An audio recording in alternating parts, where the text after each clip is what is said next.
hear me? Yeah. Okay, sorry. Look, it's pathological.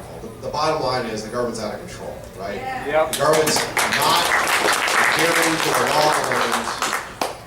And so anything that's private, anything that's sovereign, any individual is exercising their free will as a citizen, right, is considered a clear and present danger in some form. I've said this before, I'll say it again. We're all foreigners as far as the central government is concerned. And so what do you have to do?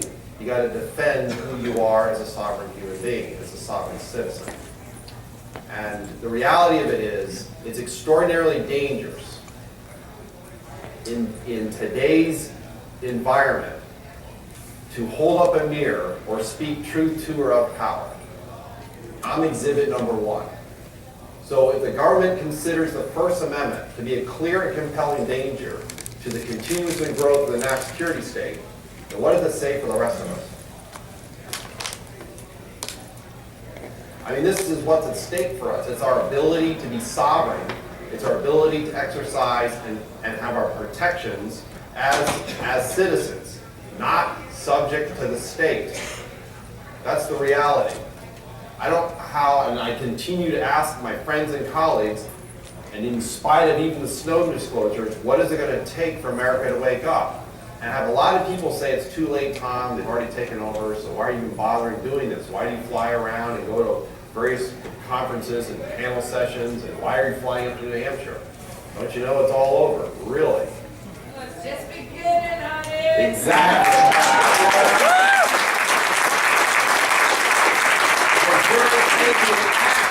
You're not just talking about it. You're not just sitting here saying, oh, woe is me, it's someone else's fault, or wait for some gilded person showing up on a white horse.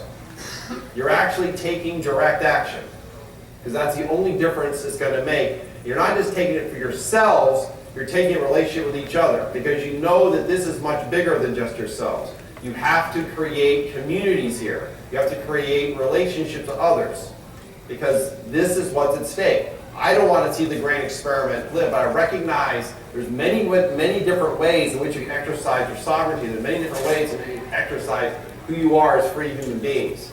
All I can tell you is when you spend many years under the jackboot of the government doing everything it can to snuff out your life and destroy it in the meantime, you get really focused on what matters in life.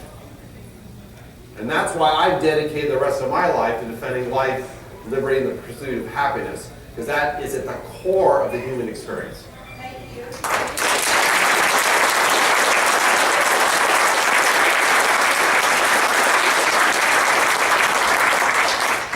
Thank you, Tom. And I do want to take a moment to recognize that it isn't as if the Free State Project is a stranger to being targeted because of the activism and the work that they do and the way that they have put themselves out there.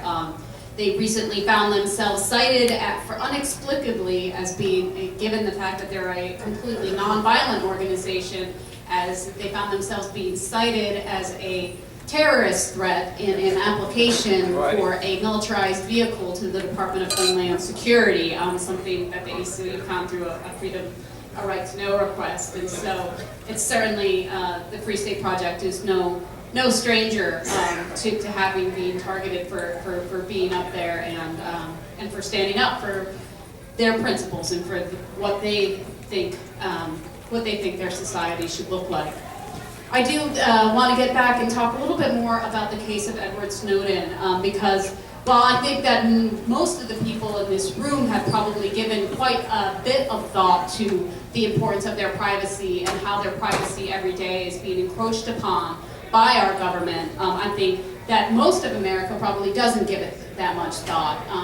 And yet the Snowden case seems to have really captured the American public. And I'd be very interested in hearing your thoughts about why that is. Why has this case really had an impact? Has it had an impact? How and why has it had an impact? And what is the example that is set by the Snowden case for future whistleblowers down the road? Well, I think the example set by Snowden shows how broken the whistleblower system is in the United States. The fact that he did the only thing he reasonably could do after carefully studying Tom Drake's case, after carefully studying Bill Biddy's case and Bradley Manning and John Kiriakou, and what all these people who did try to go through channels of one sort or another, or in Tom's case, through every conceivable channel, and how that utterly failed. Not only did it not redress the problem, but they ended up being prosecuted for espionage anyway.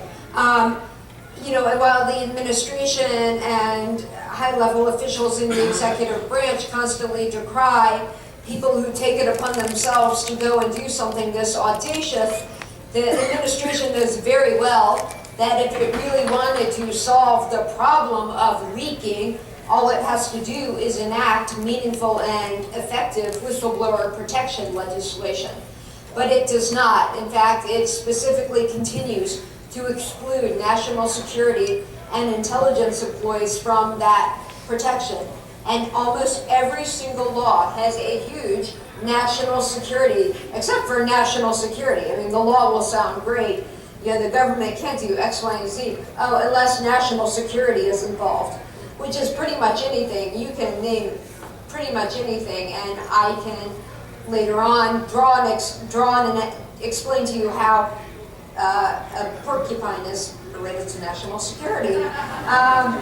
So I think the Snowden case has had a huge effect also because it unearthed NSA for no such agency and never say anything. NSA is now a household name and everybody's talking about it. You go to the shopping mall and you hear people talking about it. You go to the grocery store or the gym or wherever and you hear people talking about it in everyday life. So that's been another incredibly positive effect that these programs are being revealed. In terms of public opinion, when I started working on this case in July, I mean, it was much like the feeling with Tom Drake. Like, you have to literally turn the Titanic of public opinion, which is everybody not liking your client or actively hating your client. But from where we were in June, where the majority of Americans disapproved of what Snowden did, now those numbers are reversed, and some 60 to 65% of Americans approve of what Snowden did, think NSA did something wrong, and are thinking about how to change their own habits. I still think people aren't worried enough. I mean, in Jeff's world, people should be marching in the streets over this. And they're not. And I think if we lived in a different decade, people would be marching in the streets over this.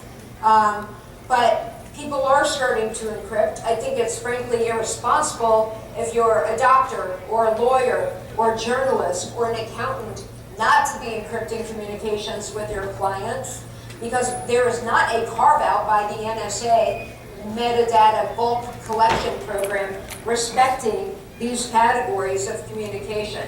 So I think as encryption is made easier and more available to people, people are fighting back. And even if you're not encrypting, there are minor little things you can do to protest the state of affairs.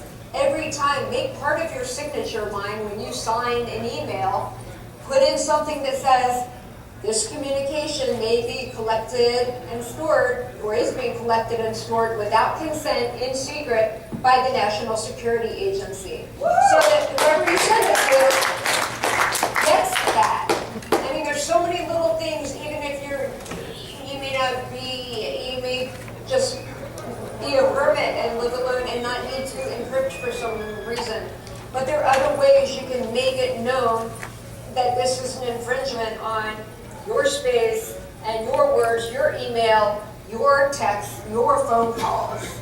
And it goes beyond that joke of, hi mom, and whoever else is listening on the line here, to actually taking steps to put it out there, and people will think twice when they read your email signature and like, whoa, wow, really? Why would they care about having this email about, my kid's shoe sizes or whatever?